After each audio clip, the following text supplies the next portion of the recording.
কেমন আছো তোমরা সবাই? আজকে আমরা আমাদের তৃতীয় ক্লাস, আর এই ক্লাসে আমরা শিখব কোনো কিছুতে কিভাবে টেক্সচার দিতে হয়।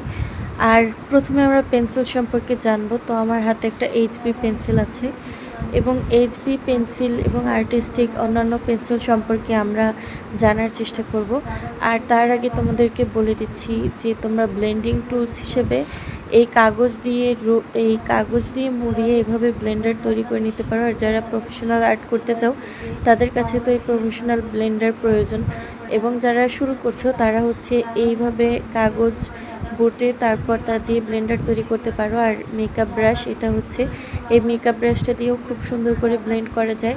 আর পেপার রোল করে এই ব্লেন্ডারটা আমি তৈরি করেছি। যারা বুঝতে পেরেছো কিভাবে তৈরি করেছি তারা তৈরি করে নিও, আর যারা বোঝেনি তাদেরকে আমি একটা তৈরি করে পরে দেখিয়ে দিব। তো এই তিনটা ব্লেন্ডার হিসেবে নিয়েছি, তোমরা জোগাড় করে নিবে। এই তিনটে খুবই প্রয়োজনীয়। এবার আমরা পেন্সিল দিয়ে কিছু শিখব, এবং আমরা এবার দেখব হচ্ছে কোন পেন্সিলের কেমন কালার হয়, মানে পেন্সিলের অনেক ডার্ক এবং অনেক লাইট কালার। তো তোমাদের জেনে রাখার জন্য বলি, যেভাবে 6B, 8B, 10B, 12B এই পেন্সিলগুলো যত ডার্ক ততই হচ্ছে 6H, 7H, 8H এই পেন্সিলগুলো হচ্ছে হালকা রঙের। মানে HB থেকে শুরু হয়ে বি এর দিকে সব গাঢ় এবং এইচের দিকে সব হালকা পেন্সিল হবে। তো তোমার যে পেন্সিলগুলো ধরো 6H, সেটা হচ্ছে 6 পয়েন্ট, মানে সেটা অনেক ডার্ক এমনটা না। 6 পয়েন্ট মানে হচ্ছে সেটা অনেক হালকা। 6H হলো 5H-এর থেকে হালকা, 5H হলো 4H-এর থেকে হালকা। তো সেইভাবেই আবার 2B হচ্ছে HBর থেকে গাঢ়, এবং 3B হচ্ছে 2Bর থেকে গাঢ়। এভাবে বির দিকে যেটা যাবে ওটা হবে গাঢ়, এবং এইচের দিকে যেটা একদম রিভার্স ওটা হালকার দিকে যাবে। তো আমি এভাবে লাইন টেনে টেনে তোমাদের লিখে দেখাচ্ছি। তো তোমরা এগুলো হচ্ছে নিজেরা করে তারপর বোঝার চেষ্টা করবে। এবার দেখো বিয়ের দিকে লিখছি 2B, এবার হচ্ছে 3B, এবার 4B, এভাবে সাজিয়ে লিখে ফেলবো।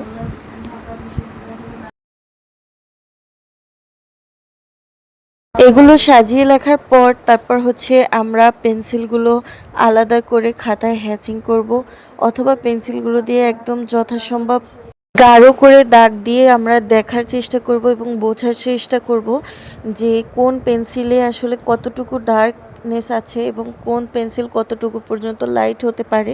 তো এগুলো দিয়ে তারপর হচ্ছে আমরা সাইডে পেন্সিলের নাম্বারটা লিখে দিব। এটাতে হচ্ছে আমাদের বুঝতে অনেক সহায়তা হবে। যখন আমরা শেডিং করব তখন আমাদের এটা খুব তাড়াতাড়ি মাথায় ক্যাচ করবে যে আমাদের এখন ওই পেন্সিলটা ব্যবহার করা উচিত, কারণ এখানে ডার্কের পরিমাণ এতটুকু বা লাইটিংয়ের পরিমাণ এতটুকু। এই জন্য হচ্ছে আমরা এইভাবে পেন্সিল দিয়ে দাগ দিয়ে তারপর হচ্ছে নিজেরা এটাকে আয়ত্ত করার চেষ্টা করব, এবং পাশে পেন্সিলগুলোর পয়েন্ট লিখে রাখবো। আর আমরা যে জিনিসগুলো থেকে আমরা বেসিক শিখছি, এই জিনিসগুলোর অধ্যায়গুলো ছিঁড়ে, মানে যেই পৃষ্ঠাতে আমরা এগুলো করছি এগুলো আমরা হচ্ছে পরবর্তীতে সাজিয়ে রাখতে পারি, যেন আমরা বড় কোনো কাজ করলে এগুলো আমাদের প্রয়োজনে আসে, এবং আমরা বড় কোনো কাজ করলেও যে এটা কিভাবে কাজে লাগছে সেটা আমরা বুঝতে পারি। তো চলো এবার আমরা একটু টেক্সচার আর্ট করার চেষ্টা করি। টেক্সচার আর্ট বলতে আমি বুঝিয়েছি এখানে যে কিভাবে কোনো কিছুতে টেক্সচার দিবে। যেভাবে ধরো যে আমরা এখন ইট আঁকবো, যখন আমরা কোনো ইটের দেয়াল আঁকার চেষ্টা করব আমাদের স্কেচের মধ্যে, তখন সেটা আমরা কিভাবে করব সেটা খুব শর্টকাটে আজ আমরা শিখে নেব। তো আমি প্রথমেই সেটা বক্স একটা আকৃতি দিয়ে নিয়েছি, কারণ আমাদের ইটগুলো এবার বক্স আকৃতির হবে। যেমন ইট দিয়ে একটা বক্স আকৃতি তৈরি করা, এরকম একটা সিনারিও হবে। তো আমরা সেটা আঁকার চেষ্টা করছি। তাহলে আমরা প্রথমে একটা বক্স এঁকে নিয়েছি, এবং বক্স কিভাবে আঁকতে হয় তা তো তোমরা সবাই জানো। আমাদের প্রথম এবং দ্বিতীয় ক্লাসে আমরা শেপ সম্পর্কে আলোচনা করেছিলাম, এবং বক্স প্রত্যেকটা ক্লাসেই এঁকেছি। তো তোমরা জানো যে এখানে আমরা বক্স কিভাবে আঁকবো। বক্স আঁকার পর এভাবে ছোট ছোট করে ইটের ন্যায় আমরা এখানে এঁকে দিচ্ছি, যা খুবই সহজ। প্রথম দাগটা আমরা যেখান থেকে দিচ্ছি দ্বিতীয় দাগটা তার একটু সামনে অথবা একটু পিছন থেকে দিব, তাহলেই ধীরে ধীরে ইটের একটা রিফ্লেকশন চলে আসবে, এখানে ইটের মতো দেখতে লাগবে। তো এভাবে আমরা পুরো বক্সটা এঁকে নেব। তারপর যদি আমাদের বক্সটা আঁকা হয়ে যায় আমরা হালকা করে পেন্সিল দিয়ে একটু শেডিং করে দেব এবং শেডিং যেভাবে করতে হবে সেটা হচ্ছে আমরা আগের বার যে দেখেছিলাম যেভাবে আমরা বক্স এঁকে সেটার উপর শেডিং করেছিলাম মনে করো সেটা তুমি এবার ইট আঁকার পরে ঠিক সেইভাবেই সিম্পল একটা শেডিং করে দেবে এবং একটা শ্যাডো এঁকে দেবে। আর এখানে তোমাদের মনে করতে হবে যে এটা আমরা ইটের বক্স আঁকছি। আর অনেকে আমাকে বলো যে আপু আপনার মতো হয় না, এই জন্য হচ্ছে তোমরা হোমওয়ার্কগুলো করো না ঠিক মতো, কিন্তু আমি কখনোই তোমাদেরকে এটা বলতে চাই না যে আমার মতোই হতে হবে। প্রথম প্রথম যারা শিখছো অনেকেই দেখে বোঝা যায় যে একদম নতুন শিখছো, তাদের উদ্দেশ্যে বলি যে তোমাদের চেষ্টা করতে হবে এবং যে চেষ্টা করছো এটাই হচ্ছে সবথেকে বড় বিষয়। চেষ্টাটাই হচ্ছে সবথেকে গুরুত্বপূর্ণ। চেষ্টা করলেই পারবে, হয়তো আজ না হয় কাল। কিন্তু যদি চেষ্টাই না করো এটা ভেবে যে পারবো না, তাহলে তো আর হবেই না, কোনোভাবেই হবে না। তো যাই হোক, আমরা এবার আমাদের ইটের বক্সটা আঁকা শেষ। এবার হচ্ছে আমরা এটাতে একটু হালকা করে শেডিং করে নিচ্ছি। আর শেডিং পদ্ধতিটা তো আমি তোমাদেরকে বলেই দিলাম, সেভাবে হচ্ছে এটাতে আমি এখন শেডিং করে নিচ্ছি। ঠিক যেমন আগের বার আমরা বক্স এঁকে শুধু হালকা বক্সের উপর শেডিং করেছিলাম, এবার ইট এঁকে তার মধ্যেও সেই সেমভাবে হালকা করেই শেডিং করে নিচ্ছি। তো শেডিং করার পর যে স্থানগুলোতে অনেক বেশি ডার্ক হবে, যেমন দুটো ইট থাকলে তার মাঝখান বরাবর জায়গাটা অনেক বেশি ডার্ক হয়। তো যেই জায়গাটাতে আমাদের একটু ডার্ক বা অন্ধকার যেই দিকে একটু পড়েছে আমরা সেই দিকগুলো ভালোভাবে ডার্ক করে নেব। তারপর হচ্ছে এটা যেহেতু আমি বক্স আকৃতিতে এঁকেছি, তো আমি হচ্ছে এটাতেও একটু শ্যাডো দিয়ে দেবো, যেহেতু এটা বোঝাবে যে ওখানে বক্স আকৃতিতে ইট রাখা হয়েছে অনেকগুলো, এবং এটারও শ্যাডো পড়ছে পিছন দিকে, তো আমি এটার একটা শ্যাডো এঁকে দিব। এবার এই সেম প্রসেসে আমি একটা বল আকৃতি তৈরি করব এবং সেটার মধ্যে ইট দ্বারা একটা বল আকৃতি তৈরি করা হয়েছে সেরকম একটা তৈরি করব। আর গোল চিহ্ন দেওয়া তো এটা এখন আমাদের জন্য ইজি, যদি আমরা প্রথম দুইটা ক্লাসে প্র্যাকটিস করে থাকি তাহলে বোঝা যাবে যে গোলও একটা শেপ, যেগুলো আমি তোমাদের প্র্যাকটিস করতে বলেছিলাম অলরেডি। যদি তোমরা প্র্যাকটিস করো তাহলে হাত দিয়ে এমন সুন্দর করে গোল তৈরি করতে পারবে। এবং এবার এই গোলের মধ্যে আমরা ইটের মতো টেক্সচার তৈরি করব, যাতে এমন মনে হয় যে গোলের মধ্যে ইট অথবা ইট দিয়ে এইভাবে গোল তৈরি করে রাখা হয়েছে। তো আমরা হচ্ছে ইট এঁকে দেবো, আর ইট আঁকার জন্য আমরা সোজা লাইন দেব। সোজা লাইন দেওয়ার পর তার মধ্যে ছোট রেখা এঁকে ইট তৈরি করে দেবো এবং প্রত্যেকটা রেখা থেকে নিচের রেখাগুলো একটু আগে অথবা একটু পিছনে থাকবে, যার কারণে এটা পরিপূর্ণ একটা ইটের মতো লাগবে। এবং এটা আঁকার পর এটাতেও আমি একটু শেডিং করে দেবো সুন্দর করে। আগে আমি ইটগুলো এখানে ভালোভাবে এঁকে নিই। তো আমি ভেবেছিলাম এটারও একটা শ্যাডো দেবো, তবে এটা শ্যাডো আমি দেইনি। তোমাদের মেইন যে টপিকটা ছিল সেটা হচ্ছে টেক্সচারগুলো কিভাবে দিবে। তো তোমাদের আজকের টেক্সচার আর্ট হিসেবে তোমাদের হচ্ছে কিভাবে হচ্ছে তোমরা ইট আঁকবে সেটা তোমাদের দেখাচ্ছি। এবং যে কোনো কিছু আঁকার জন্য তোমাদের শেপ কিন্তু খুঁজে বের করতে হবে। যেমন ধরো এখানে আমি ইট এঁকেছি, কিছুক্ষণ পর গাছ আঁকবো। তো এই সব জিনিস কিন্তু কোনো একটা তোমার দৃশ্য, কোনো একটা সিনারিওর পাশে খুব ছোট একটা জায়গায় কিন্তু এগুলোর স্থান হতে পারে। তখন আমরা ভেবে উঠতে পারি না যে ওটা আসলে কেমনভাবে আঁকলে ওইটার মতো দেখা যাবে। তখন তোমাদের শেপগুলো অবজার্ভ করতে হবে এবং বুঝতে হবে যে তুমি যে জিনিসটা দেখছো সেটা কি এভাবে বক্স এঁকে আঁকা যাবে, নাকি সার্কেল এঁকে আঁকা যাবে, নাকি ত্রিকোণ এঁকে আঁকা যাবে। তো ওগুলো হচ্ছে সব অবজারভেশনের উপর। তো আমি এখানে একটু ছোট এক্সপেরিমেন্ট করে তোমাদের দেখাচ্ছি। আমি প্রত্যেকটা ইটের এক সাইড থেকে মাথাটা শুধু কালো করে মানে শেডিং করে দিচ্ছি এবং ধীরে অন্য অপর প্রান্তে যেতে সেটা কিন্তু হালকা করে নিচ্ছি। তো এটাও কিন্তু বন্ধুরা একটা শেডিং টেকনিক, যেটা হচ্ছে তোমাদের ফার্স্ট এবং সেকেন্ড ক্লাসে শেডিং টেকনিক সম্পর্কে ধারণা দেওয়া হয়েছিল। তো সেখান থেকে তোমরা যদি প্র্যাকটিস করে থাকো তোমরা জানবে যে এটাও একটা শেডিং টেকনিক, এবং তোমাদের আরও প্রপার ওয়েতে শেডিং টেকনিক আমি শেখাবো। ভেবেছিলাম এটাতে শ্যাডো দিব না, তবে আঁকতে এটার মধ্যে একটা শ্যাডো দিয়ে দিলাম। শ্যাডো না দিলে আমার কেমন জানি কোনো জিনিস জীবন্তই লাগে না। তো তোমরাও ট্রাই করবে, বেশিরভাগ রিয়েলিস্টিক জিনিস আঁকার চেষ্টা করবে। যখন তুমি রিয়েলিস্টিক জিনিস আঁকতে পারবে তখন তুমি আনরিয়েলিস্টিক জিনিসও খুব সহজেই আঁকতে পারবে। এবং জিনিসকে তোমার আঁকাকে বেশিরভাগ রিয়েলিস্টিক করার জন্য তোমার টেক্সচার সম্পর্কে ধারণা থাকা উচিত, এবং প্রথম 2 ক্লাসে যা জেনেছিলে তার সম্পর্কেও ধারণা থাকা উচিত। তো অবশেষে আমি এখানে একটা শ্যাডো এঁকে দিচ্ছি। এভাবে করে তোমরাও শ্যাডো এঁকে দিতে পারো। এটা আমার কাছে খুবই স্যাটিসফাইং লাগে যখন আমি শ্যাডো আঁকি কোনো কিছুর। যাই হোক, এবার আমরা এটা আঁকার পর আমরা জানবো যে আমাদের আর্টের ক্ষেত্রে আরেকটা হাইলাইট কীভাবে করতে হয়। তো আমরা প্রথমে একটা পেন্সিল নিয়ে খুব সুন্দর অনেকখানি জায়গায় শেডিং করে নিব, অথবা হ্যাচিং করেও নিতে পারো, তোমরা ক্রস হ্যাচিং করেও নিতে পারো। তবে আমি হচ্ছে একদম পরপর স্ট্রোক দিয়ে শেডিং করে নিচ্ছি, যাতে তোমাদের এটা বোঝাতে পারি যে হঠাৎ যদি তোমাদের কোনো ছবির মধ্যে হালকা একটু সাদা হাইলাইট থাকে তাহলে সেটা রবারের মাধ্যমে কিভাবে দিবে। এবং আমি হাইলাইট করার জন্য পার্সোনালি কি এখনও ব্যবহার করি, তো আমি হাইলাইট করার জন্য ব্যবহার করি হচ্ছে একটা কারেকশন পেন, যেটা দিয়ে সচরাচর আমরা লেখা মুছে থাকি। এবং আমার কাছে আছে হোয়াইট জেল পেন, যেটা অনেক ইউজফুল, তোমার প্রফেশনাল আর্ট করার জন্য খুবই বেশি প্রয়োজনীয় হবে। তো এই হলো আমার হোয়াইট জেল পেন এবং কারেকশন পেন। এটা হোয়াইট জেল পেন, এটা প্রফেশনাল কাজে ব্যবহার হয়। আর এটা হচ্ছে কারেকশন পেন, যেটা আমার কাছে যখন হোয়াইট জেল পেন ছিল না তখন আমি ব্যবহার করেছিলাম। এবং এই দুইটা একই কাজ করে, আমার কাছে মনে হয় দুইটাই সেম। এবং এই দুইটার কাজ এখন আমি তোমাদের করে দেখাবো। আর তোমাদের এই দুইটার সাথে যেটা বেশি প্রয়োজন সেটা হচ্ছে একটা রবার। আমার কাছে এই রবারটা আছে, তোমাদের কাছে যে কোনো রবার আছে তাই দিয়ে তোমরা এত সুন্দর করে একটা হাইলাইট করতে পারবে।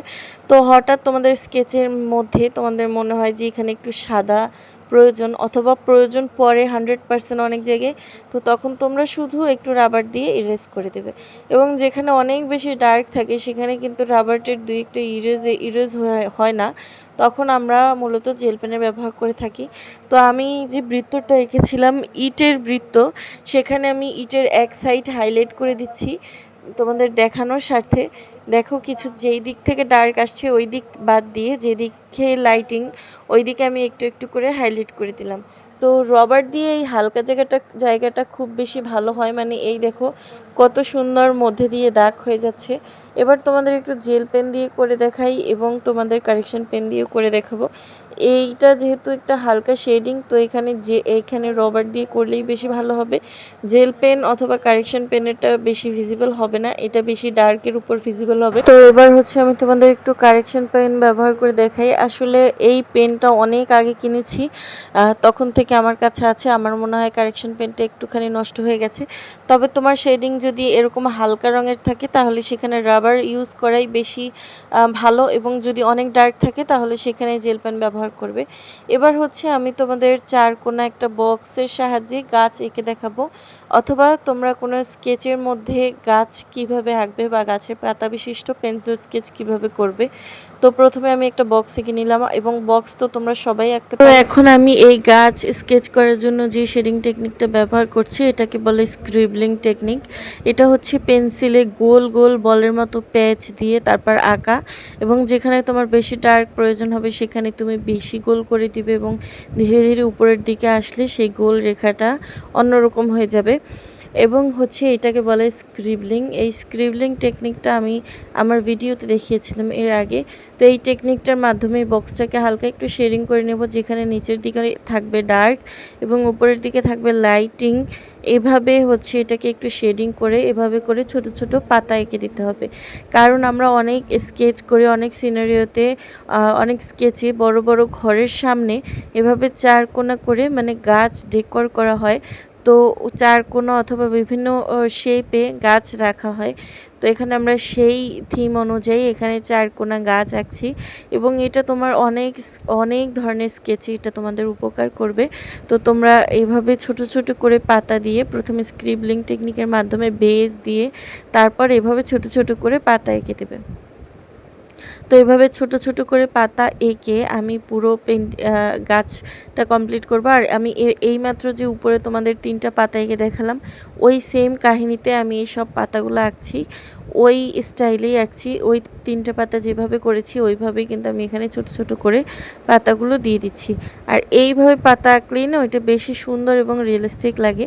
আর আমি যখন পেন স্কেচ করি, যখন আমি কলম দিয়ে বিভিন্ন ধরনের স্কেচ করি, তখনও কিন্তু আমি এই পদ্ধতিটা অবলম্বন করি গাছ আঁকার ক্ষেত্রে, যেটা খুবই উপকারী একটা পদ্ধতি, যেটা হচ্ছে তোমরা ট্রাই করে দেখতে পারো, তোমাদের অনেক ক্ষেত্রে সাহায্য করবে, ট্রাস্ট মি।